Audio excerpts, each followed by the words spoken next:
हमारे चैनल को सब्सक्राइब करें और बेल आइकन दबाएं।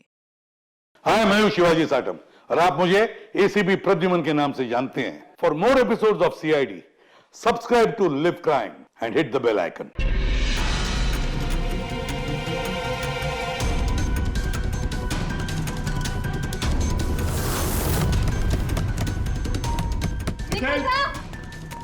Nikhil! Open the door, sir! क्या हुआ? दरवाजा नहीं खोल रहे। निखिल, दरवाजा खोल। Nikhil sir, open the door! Nikhil sir, कहीं कुछ हो तो नहीं क्या होगा सर को? मैं कॉल करके देखती हूँ। हाँ, जल्दी। निखिल सर, सुनिए, बात सुनिए सर। सर का फोन में नहीं लग रहा। ऐसे कैसे हो सकता है? निखिल सर, आप अंदर हैं। इसकी उतरी नहीं होगी पक्का। तू चुप रहेगा? हाँ? हाउसकीपिंग, आपके पास रूम की चाबियां हैं क्या? लाओ दीजिए। सर चाबी तो नहीं है, खो गई। अरे व्हाट डू यू मीन खो गई? ऐसे कैसे खो गई यार? वेट, मैं आ गई हूँ। वेट। ऐसा कैसे हो गया? की कार्ड खो दिया आपने? देखिए ये सब आप बाद में कर लीजिएगा। Please open this door. मेरे पास गेस्ट रूम की डुप्लीकेट की कार्ड है। निखिल सर!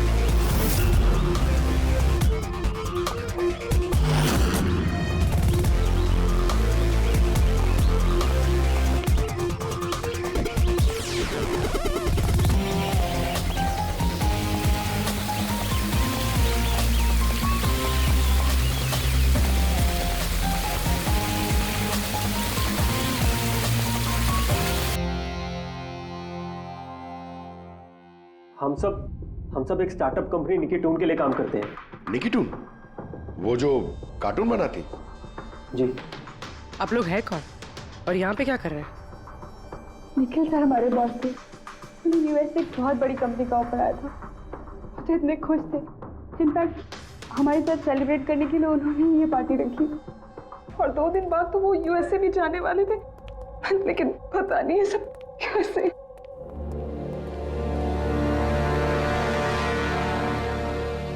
प्लीज आप अपने आप को संभालिए।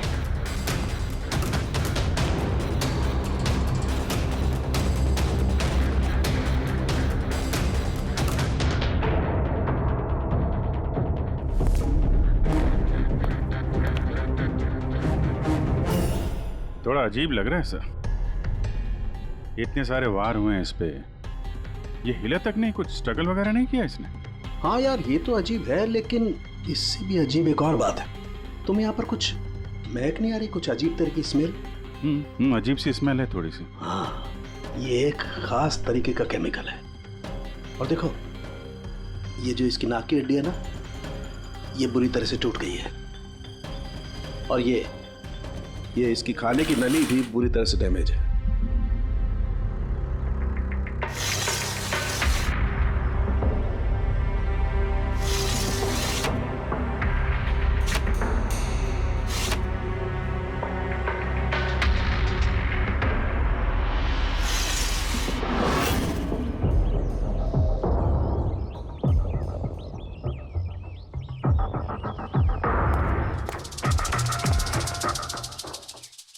ये खून पूरी प्लानिंग के साथ किया गया। ये देखो, ये वैक्स इस शटर के लॉक पर लगा दिया गया था ताकि लॉक ठीक से बंद ना हो और खूनी आसानी से अंदर आ सके। सर मतलब कातिल यहाँ से आए?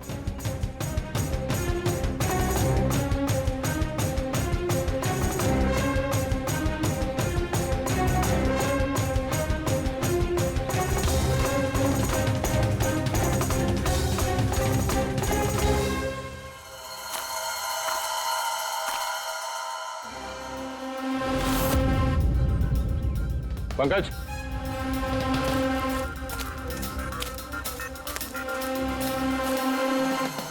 जूतों के निशान। सर देखने से तो कम 11 नंबर का लगता है। एक काम करो, प्लास्टर पेरिस लेके आओ और जूतों के निशान का ये कास्ट बनाओ।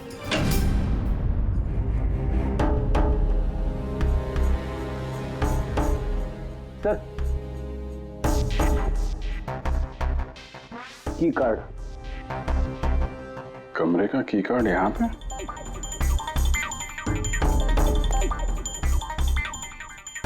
कार्ड तो पहले से है।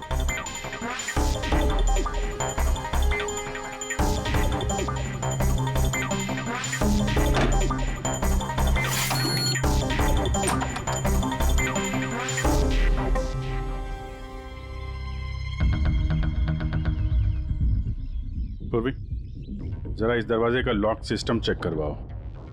ऐसे दरवाजे में जब भी कोई कार्ड स्वाइप करके एंट्री लेता है तो लॉक के सॉफ्टवेयर डाटा में उसकी एंट्री रजिस्टर्ड हो जाती है। जरा पता करो कल रात से लेकर अभी तक कितने लोगों ने एंट्री की है। सर एक कार्ड यहाँ पड़ा हुआ है, एक कार्ड वहाँ लगा हुआ है, दो कार्ड।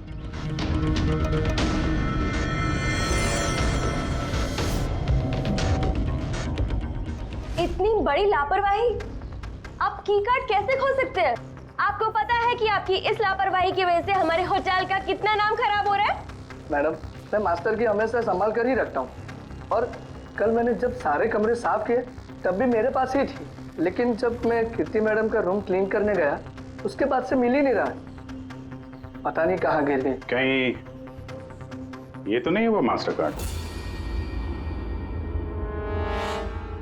नहीं सर, ये वो मास्टर कार्ड नहीं है।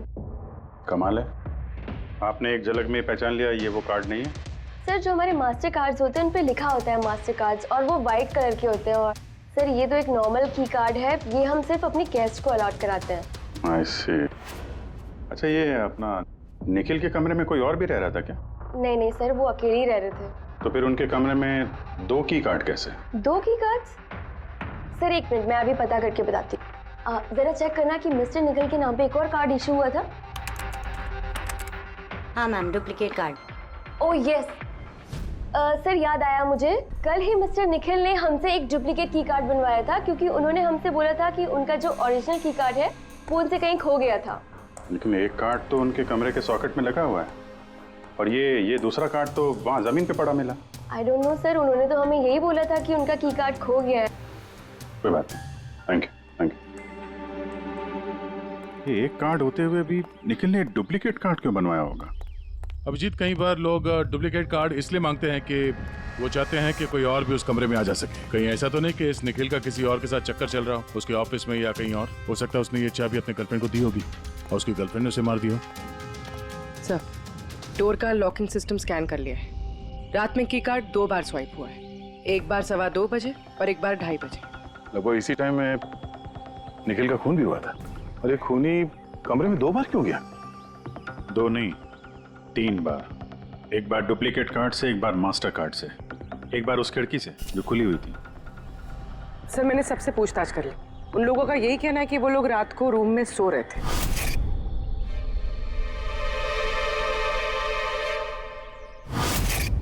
सब लोग सो रहे थे, तो फिर वो 3 लोग कौन है जो निखिल के कमरे में घुसे थे, और उनमें से कातिल कौन है?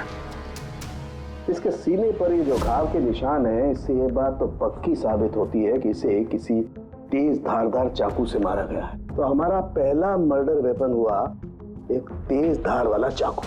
मैंने तुम्हें बताया था ना, ये इसकी ये नाक की हड्डी टूट गई है और इसकी ये खाने की नली भी एकदम डैमेज हो गई है। हा? ये सब कुछ बताते हैं कि किसी चीज से इसका मुंह दबा के इसका दम घोटा गया। एग्जैक्टली। और ये किया है किसी ने इस तकिए से, क्योंकि इस तकिए के रेशे मुझे इसके नाक पर और यहाँ इसके गले पर और चेहरे पर मिले हैं। तो हमारा मर्डर वेपन नंबर 2 हुआ ये तकिया। अभिजीत, याद है कमरे में जब दाखिल हुए थे तो मैंने तुमसे कहा था कुछ अजीब सी महक आ रही है? हाँ, आपने बोला था वो कुछ केमिकल की बू जैसे। एग्जैक्टली अभिजीत, और वो केमिकल है डायबिटीज की दवाई, जो डायबिटीज के पेशेंट अक्सर इंजेक्शन के जरिए लेते हैं। ये देखो यहाँ, मुझे नहीं लगता इसको डायबिटीज थी। ये जो इंजेक्शन है ये किसी नौसिखिए ने दिए हैं। उसने डायबिटीज की दवाई इसे सिर्फ मारने के लिए दी है। सर, कहीं वो केमिकल तो नहीं जो डायबिटीज के मरीजों के लिए तो दवा है, लेकिन अगर नॉर्मल इंसान को इसका ओवरडोज दिया जाए तो उनकी जान भी जा सकती है। एग्जैक्टली। इन तीनों तरीकों में से किसी एक तरीके से इसे मारा जा सकता था, तो फिर खूनी ने तीनों तरीकों का इस्तेमाल क्यों किया इसे मारने के? क्योंकि कातिल भी एक नहीं 3 है। क्या? चलो मान लेते हैं कि इस आदमी को 3 अलग अलग तरीके से मारा गया है, तो अब पता कैसे चलेगा कि किस तरीके की वजह से इस आदमी की मौत हुई? यही सबसे बड़ी गुत्थी है बॉस, जिसे सुलझाना भी बाकी है। तो ये पार्टी खुद निकल नहीं दी थी? जी सर, एक्चुअली उसे यूएसए से एक बहुत अच्छी जॉब ऑफर मिली थी, तो बस उसी को सेलिब्रेट करने के लिए उसने हम सब के लिए ये गेट टुगेदर रखा था। पूरा स्टाफ, निखिल का पूरा स्टाफ आया था यहाँ पे? जी, निखिल सर की टीम के सभी लोग यहाँ मौजूद हैं। निखिल ने अपने रूम की डुप्लीकेट की बनवाई थी, जबकि उसके पास ओरिजिनल की भी थी। इसके बारे में कोई कुछ जानता है? जी मैम, इसके बारे में तो हम कुछ नहीं जानते। अच्छा, उसका किसी के साथ कोई अफेयर चल रहा था क्या? अफेयर? निखिल का तो एक ही अफेयर था। किसके साथ? अपने काम के साथ सर। वो इतना मनी माइंडेड और एम्बिशियस था कि हर वक्त सिर्फ काम काम और काम। अच्छा, निखिल की मौत हुई तो आप लोगों को कब पता चला, कैसे पता चला? एक्चुअली सर, कल रात को पार्टी के बाद बहुत हंगामा हो गया था, तो सुबह हमने सोचा कि एक बार जाके निखिल से सब कुछ सॉर्ट आउट कर लेते हैं। तो जब उसके रूम में गए, हमने काफी देर तक दरवाजा खटखटाया, पर सर जब काफी देर तक खटखटाने के बाद भी दरवाजा नहीं खुला, तो फिर हमने हाउसकीपिंग वालों से पूछा, पर उनके पास ही मास्टर की कार्ड नहीं था। सर मैंने फोन भी ट्राई किया था, पर उनका फोन भी नहीं लग रहा था। और सर जब फाइनली मैनेजर ने आके मास्टर की से दरवाजा खोला, तो हमने अंदर जाके देखा कि निखिल की लाश पड़ी हुई थी। कल रात पार्टी हुई, हंगामा हुआ और खून भी हो गया। कहानी थोड़ी लंबी लग रही है, आराम से बैठ के सुनते हैं। Adios for the boss. Nikhil, congratulations man. यार, इतनी बड़ी जॉब लग गई तेरी यार। थैंक्स। सिर्फ थैंक्स? अरे तो बोलना, क्या चाहिए तुझे? मुझे मेरा हक चाहिए जो तूने मारा है। इनफैक्ट हम सबका हक। बोल भैया, हाँ ये जो तू यूएस की जॉब पे तो चल रहा है ना, ये अपॉर्चुनिटी तेरे को हम सबकी वाट लगा के मिली है। अब तू लिमिट क्रॉस कर रहा है। अच्छा, लिमिट उसने नहीं, लिमिट तूने क्रॉस किया निखिल, समझा? ये क्या बकवास कर रहे हो तुम लोग? बकवास नहीं है, बिल्कुल सच है ये। तेरी डील के पेपर्स यूएस की कंपनी के साथ मैंने देखे हैं। यूएस की कंपनी ने निकी टून्स यानी हमारी कंपनी को फंड ऑफर किया था, लेकिन तूने हम सबकी मेहनत मार के खुद मजे लेना चाहता है। मनोज याद है? मनोज, गाइस, इसका एक कॉलेज में दोस्त हुआ करता था Manoj. The guy was really intelligent, very intelligent. उस बेचारे ने अपनी मेहनत से कुछ सॉफ्टवेयर बनाए थे, लेकिन एन भाई साहब ने उस बेचारे की मेहनत से बने हुए सॉफ्टवेयर कंपनी को बेच डाले। लेकिन वो ठहरा भोला इंसान इस सदमे को बर्दाश्त नहीं कर पाया और उसने सुसाइड कर दिया। कुछ याद आया निखिल? ओह, तो इतनी जलन भरी है तुम्हारे अंदर। अगर ऐसी बात है तो मेरे साथ बिजनेस ही क्यों किया? है कोई जवाब? नहीं, मैं बताता हूँ। क्योंकि तू एक बहुत बड़ा लूजर है। इनफैक्ट तू अकेला नहीं, तुम सब सारे बहुत बड़े लूजर हो। पार्टी खत्म, चलो निकलो यहाँ से, गेट लॉस्ट। अरे तेरी पार्टी में जाना कौन जा रहा है? अरे बकवास कर रहा है। चलो यहाँ से, हमारे पैसे की पार्टी है ये। आप सब लोग ठहरे कैसे थे अलग अलग कमरों में? सर सीनियर मैनेजमेंट के 4 लोग सिंगल रूम्स में रुके थे, यानी कि मैं, जोसेफ, अरुण और खुद निखिल, और बाकी के 2 लोग रूम शेयर कर रहे थे। सर एक में जया और प्रीति, एक में शारदा और कीर्ति, और एक में अभय और सैम। आप लोग अपने कमरे में गए तो फिर बाहर नहीं आए, लेकिन पार्टी तो जल्दी खत्म हो गई थी ना, तो आप सब लोग अच्छे बच्चे की तरह अपने अपने कमरों में जाके सब सो गए? हाँ सर वो मैं और शारदा पूरी रात बातें करते रहे, क्योंकि पार्टी में जो कुछ हुआ था वो हमारे माइंड से निकल ही नहीं रहा था। हाँ सर, हम तो रूम में ही थे और करीब 4-5 बजे तक तो बात ही कर रहे थे। सर मैं तो कुछ करने की हालत में नहीं था। मैं तो बस पार्टी से वापस आया और सीधा बेड पे गिर गया, और फिर सुबह ही मेरी आंख खुली। राइट सर, इसकी हालत तो कुछ ज्यादा ही खराब थी। इनफैक्ट इतनी खराब कि मैं रात भर इसे बार बार उठ के चेक करता रहा। सर मैं तो तुरंत सो गई थी, और हाँ, प्रीति रात में ऑनलाइन थी। हाँ सर, मैं अपने बॉयफ्रेंड के साथ वीडियो कॉल कर रही थी। वो लंदन में है तो हमारा टाइम जोन अलग है, तो हम हर रोज 3-4 बजे तक बात करते हैं। आप चाहे तो मेरा कॉल लॉग चेक कर सकते हैं। और जोसेफ? जोसेफ कहाँ है? जोसेफ? जोसेफ? वो तो आई थिंक सर रात की पार्टी के बाद से ही गायब है। क्या मतलब गायब? सर रात को पार्टी में वो हमारे साथ ही था, फिर हम सब हमारे रूम में चले गए, लेकिन पता नहीं सर वो कहाँ चला गया। और जब सुबह ये सब हो रहा था तो मैंने उसे फ़ोन भी किया, लेकिन सर उसका फ़ोन लगा नहीं। फिर मैंने जाकर रिसेप्शन पे इंक्वायरी की तो पता चला कि वो रात को ही कहीं निकल गया। एक आदमी का खून हो गया है और एक आदमी गायब है, और ये बात तुम लोगों ने हमें बताई नहीं अभी तक। आप लोग जा सकते हैं, चलिए।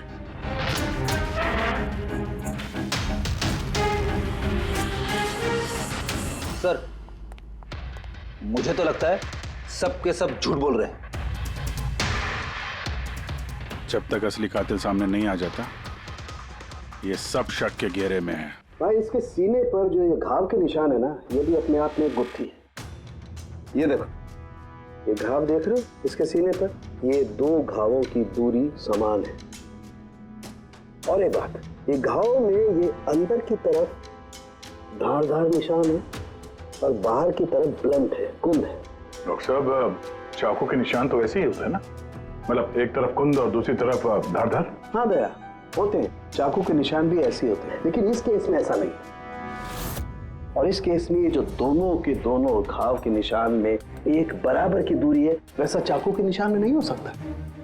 तो मुझे लगता है ये घाव किसी कैंची के हैं, कैंची जिसमें धारदार हिस्सा अंदर की तरफ होता है और ब्लंट हिस्सा बाहर की तरफ होता है। और ये कैंची भी कोई साधारण ऐसी वैसी कैंची नहीं है। सर ये कैंची बाहर गार्डन में बुशेस में मिली है।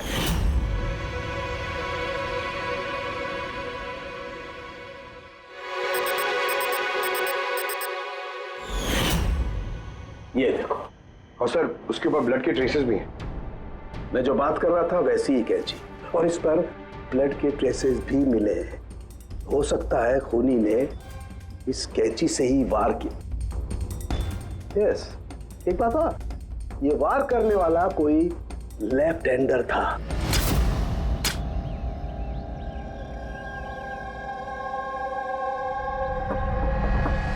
ये देखो, जब कोई आदमी बाएं हाथ से वार करता है तो घाव दाईं तरफ जाता है, और अगर दाईं तरफ से वार करता है तो घाव बाईं तरफ जाता है।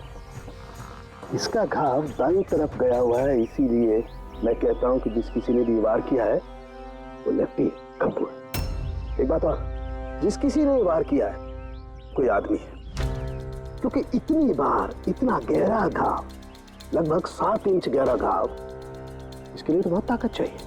तो एक कातिल लेफ्ट हैंडेड ताकतवर आदमी है, और उसके जूते का साइज 11 है। चलो, पहले कातिल के बारे में कुछ तो पता चला।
सर दोनों, अरुण और Abhay, left handed. Arun single room में था और अभय समीर के साथ रूम शेयर कर रहा था। समीर के साथ? जो होश में ही नहीं था। मतलब अभय ने निखिल के रूम में जाके उसका खून किया हो तो समीर को तो पता चलने वाला है नहीं। और सर अरुण, वो भी तो अकेला था। दोनों के दोनों पोटेंशियल सस्पेक्ट्स हैं। अच्छा, उनके जूतों की साइज चेक की? हाँ सर, चेक किया। दोनों में से कोई भी 11 नंबर नहीं पहनता। अरुण 13 नंबर का जूता पहनता है और अभय 8। और वो जूते के निशान मिले थे 11 नंबर के, वो किसी से मैच हुए? हाँ सर, मैच हुए। धीरज। धीरज? धीरज भी सिंगल रूम में थे, लेकिन सर वो लेफ्ट हैंडेड नहीं, राइट हैंडेड। ऐसा तो नहीं कि डॉक्टर सालुंके को कोई गलतफहमी हुई है? मेरा मतलब है कि कातिल लेफ्ट हैंडेड हो ही नहीं। सालुंके साहब से बात करने से पहले धीरे से मिल लेते हैं। सर, आप लोगों को धोखा हुआ है। मैंने सच में निखिल को नहीं मारा है सर। क्राइम सीन पे हमें तुम्हारे जूतों के निशान मिले। लेकिन सर, ये भी तो हो सकता है कि किसी और ने मेरे जूते पहन लिए हो। वैसे सर, मैंने अपने जूते अपने कमरे से बाहर रखे थे पॉलिश के लिए। लेकिन तुम कमरे में अकेले थे और इस बात का तुम्हारे पास कोई सबूत भी नहीं है। सर, वो शारदा। शारदा?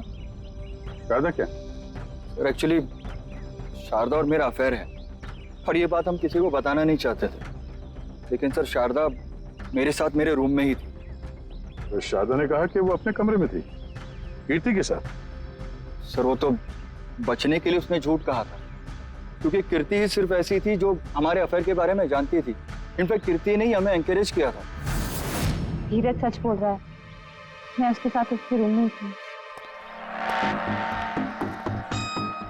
सर, अगर इसकी थियरी सही है और सच में किसी ने इसके जूते पहनकर कत्ल किया हो सकते हैं। ये घास और मिट्टी इस जूते के अंदर गए कैसे? कुछ तो है जो हम लोगों से छूट रहा है।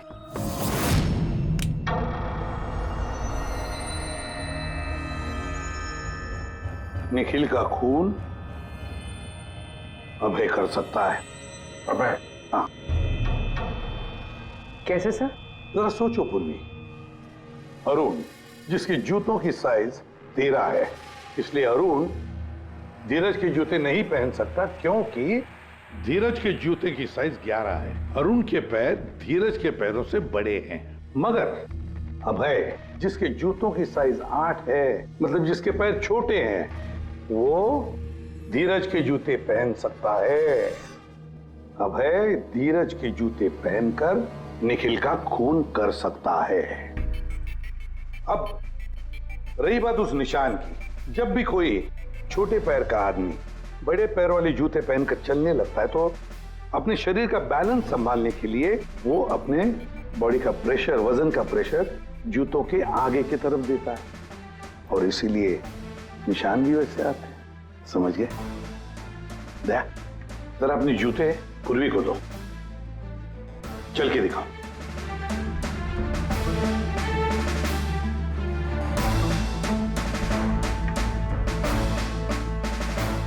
अब चलो।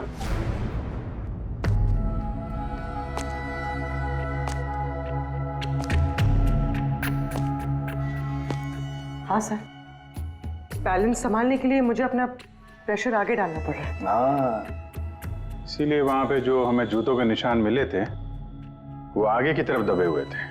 मतलब 3 कातिलों में से एक कातिल है अभय। यानी पहले अभय ने निखिल के कमरे की खिड़की का लॉक अटका दिया और जब रात को समीर नशे में चूर होकर सो गया,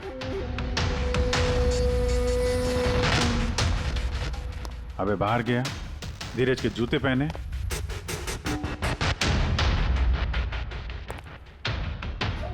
बगीचे से कैंची उठाई, धीरज के कमरे में गया और उसका खून कर दिया।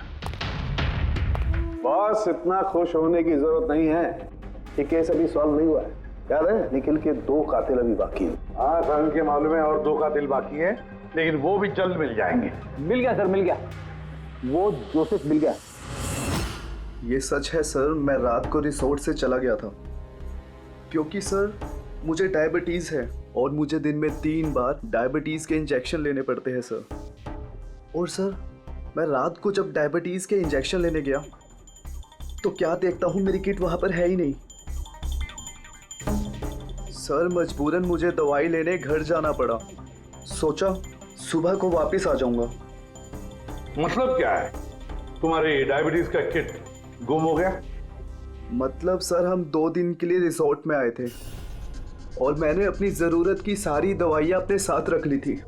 इंजेक्शन, सीरिंग्स, सब कुछ सर। सुबह और दोपहर का इंजेक्शन भी लगाया था सर मैंने, लेकिन जब रात का इंजेक्शन लगाने गया तो वहाँ पे मेरी किट ही नहीं थी सर।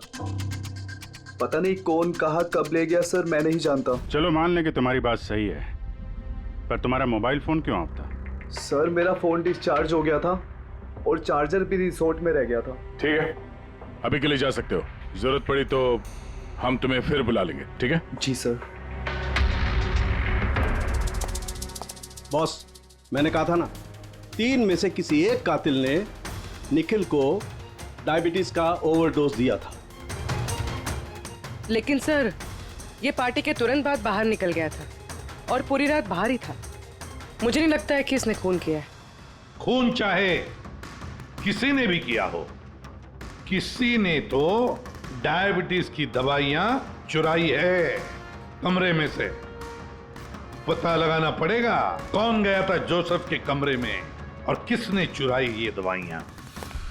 सर, कीर्ति, समीर और प्रीति, ये तीनों पार्टी के ठीक पहले जोसेफ के रूम में गए थे और ये समीर तो गुस्से में था, निखिल के बारे में अनाप शनाप बोल भी रहा था। इन्हीं तीनों में से कोई हो सकता है जिसने वो डायबिटीज वाली किट चुराई है। तो प्रीति तो नहीं हो सकती, वो पूरी रात अपने बॉयफ्रेंड से बात कर रही थी, वीडियो चैटिंग कर रही थी। और सर, समीर इस हालत में था ही नहीं कि वो ये सब कर सके। तो फिर कीर्ति? हाँ, कीर्ति तो रूम में अकेली थी सर, क्योंकि शारदा धीरज के साथ रूम में थी। और सर, वो मास्टर की कार्ड, हाउसकीपिंग वाले से वो कार्ड भी कीर्ति के कमरे से ही गायब हुआ था। इसका तो फिर एक ही मतलब निकलता है, ये कीर्ति ही है जिसने वो डायबिटीज का इंजेक्शन निखिल को दिया, उसकी जान ले ली और भाग गई वहां से।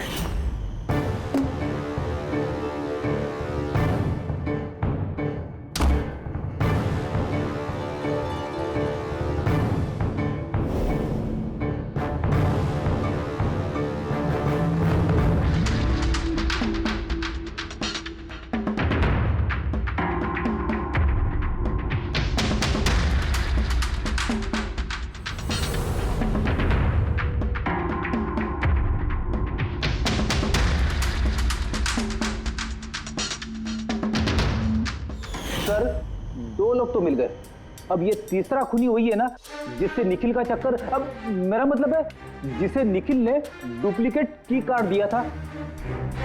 तीसरा खूनी वो है जिसने तकिए से निखिल का दम घोटा, इससे उसकी नाक और सांस की नली टूट गई। लेकिन सर, ये है कौन? मैं बताता हूं वो तीसरा आदमी कौन था। खून में जिस तकिए का इस्तेमाल किया गया था, उस तकिए को मैंने बहुत बारीकी से चेक किया। अरे वैसे तो कपड़े पर से फिंगरप्रिंट उठाना बहुत ही मुश्किल काम है, प्रैक्टिकली नामुमकिन है, लेकिन अभी फिलहाल विदेश में एक नई टेक्निक का इस्तेमाल करने लगे, जिसकी वजह से पॉसिबल हुआ। इसमें स्वर्ण भस्म का इस्तेमाल करके। सालों के स्वर्ण भस्म वगैरह छोड़ दे यार, सिर्फ इतना बता तकिए पर से तूने फिंगरप्रिंट उठाए? मैंने कोशिश की लेकिन नहीं मिली। तो फिर ये सब कहानियां क्यों सुना रहा है? अगर कुछ मिला नहीं है तो? ये किसने कहा कि कुछ भी नहीं मिला? तूने तो अभी कहा। नहीं, मैंने ये कहा फिंगरप्रिंट्स नहीं मिले। यानी बॉस, फिंगरप्रिंट नहीं मिलने के बावजूद मुझे तकिए पर से बहुत कुछ मिला है। एक तो मुझे उस तकिए पर से किसी की चमड़ी के बहुत छोटे छोटे रेशे मिले, जिसे मैंने डीएनए टेस्ट के लिए भेज दिया। और उस तकिए को जब मैंने और ज्यादा चेक किया तो मुझे उस पर से मिला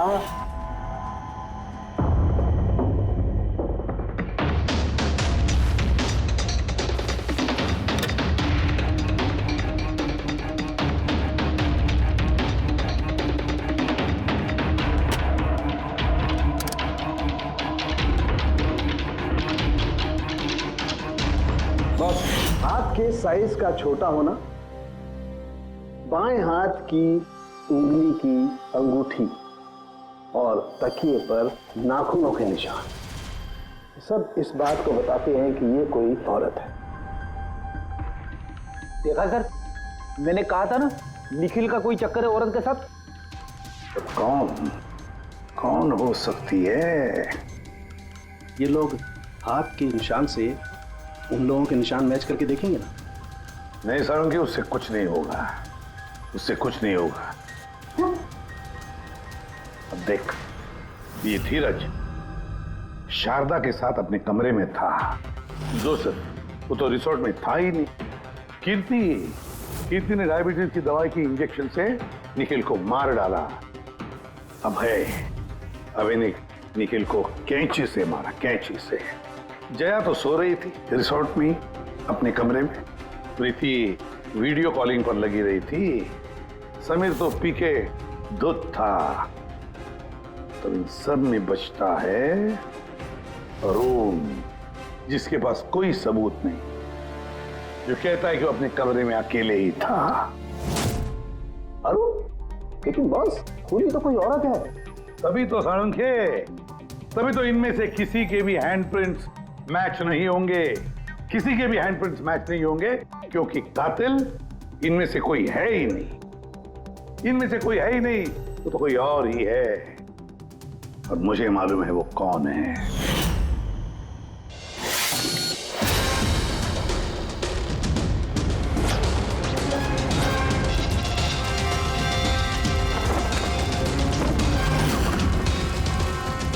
आपका शक सही था सर, ये वही है। निखिल की वजह से उसके जिस दोस्त मनोज ने खुदकुशी की थी, उसकी गर्लफ्रेंड। मनोज की गर्लफ्रेंड? लेकिन निखिल ने उसे की कार्ड क्यों दिया? दिया नहीं, वो की कार्ड उसने खुद बनाया।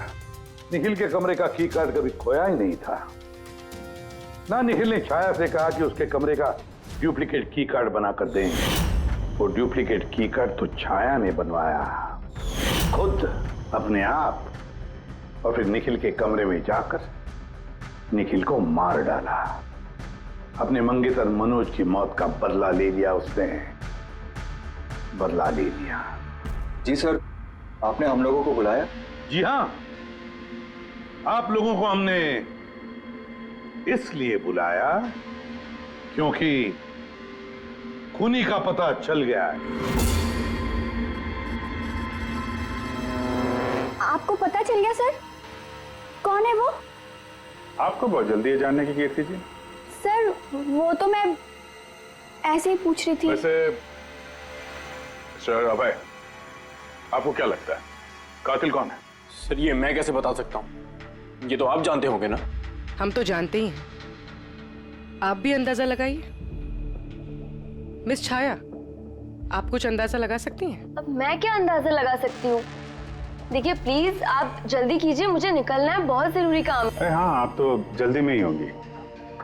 जैसे कत्ल की रात थी, निखिल का तकिए से खून करने के बाद जल्दी जल्दी में वहां से निकलते वक्त आप ये डुप्लीकेट कार्ड की वहां बोलें। कुछ याद है आपको?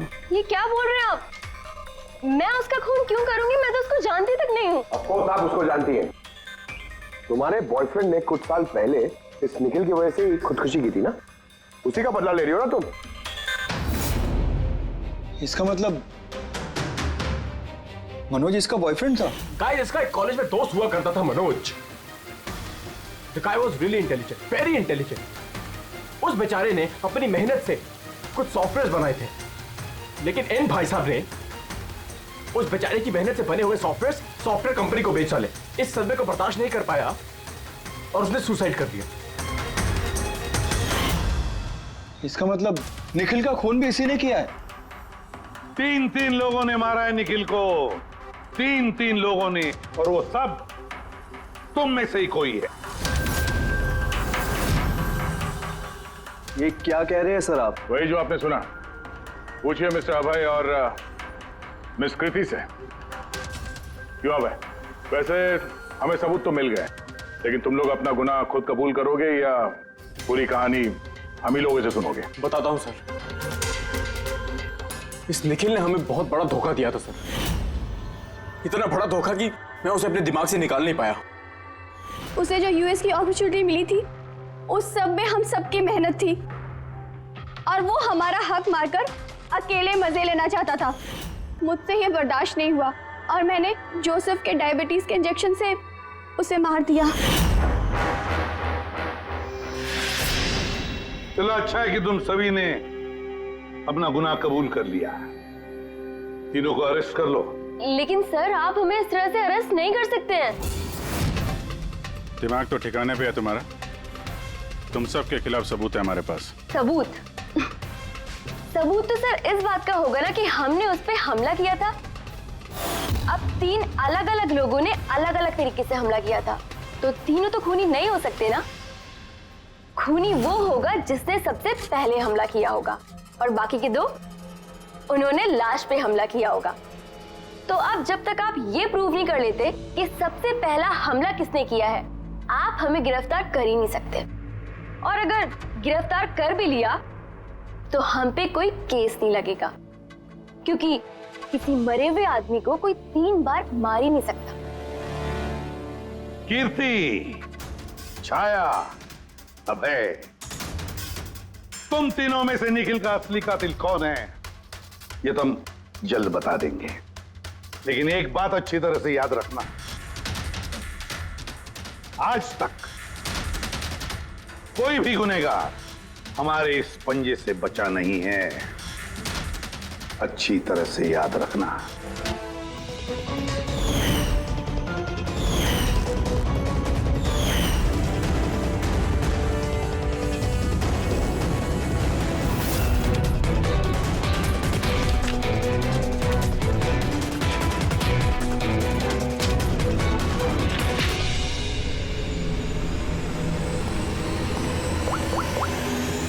बस निखिल पर 3 अलग अलग लोगों ने 3 अलग अलग तरीके से हमला किया। सबसे पहले आपकी बात करते हैं, कीर्ति, राइट? आपने निखिल को डायबिटीज की दवाई का ओवरडोज दिया, इंजेक्ट किया। आमतौर पर जब हम किसी को दवाई देते हैं या जहर भी देते हैं तो वो इस इंसान के पूरे शरीर में घुल मिल जाता है, खून के जरिए। दवाई या जहर पहले हार्ट तक पहुंचता है और फिर हार्ट उसे पंप करके पूरे शरीर में पहुंचा देता है। लेकिन ये दवाई जो आपने निखिल को दी, ये उसके पूरे शरीर में नहीं गई, बल्कि थोड़ी सी दवाई तो बाहर ही रह गई। क्यों? क्योंकि उसका दिल काम ही नहीं कर रहा था, हार्ट पंप ही नहीं कर रहा था, इसलिए उसने दवाई को पंप नहीं किया। मतलब जब आपने निखिल को दवाई दी तब तक निखिल मर चुका था। अब आप, क्या नाम है आपका? अभय। अभय। अभय ने एक बड़ी सी कैंची से जबरदस्त वार किया उसके सीने पर, राइट? ऐसे में जब कोई आदमी जबरदस्त तरीके से किसी के सीने पर किसी धारदार हथियार से वार करेगा तो क्या होगा? खून का फव्वारा निकले। लेकिन निखिल के केस में ऐसा नहीं हुआ। खून के कुछ छींटे निकले और थोड़ा थोड़ा खून रिस के बाहर आ रहा था। क्यों? अगेन उसका हार्ट खून को पंप ही नहीं कर रहा था, और पंप इसलिए नहीं कर रहा था क्योंकि हार्ट काम ही नहीं कर रहा था। मतलब साफ है, आपने जब उसे कैंची से वार किया तब तक निखिल मर चुका था। मतलब ये है कि निखिल को सबसे पहले मारने वालों में न तुम थे अभय,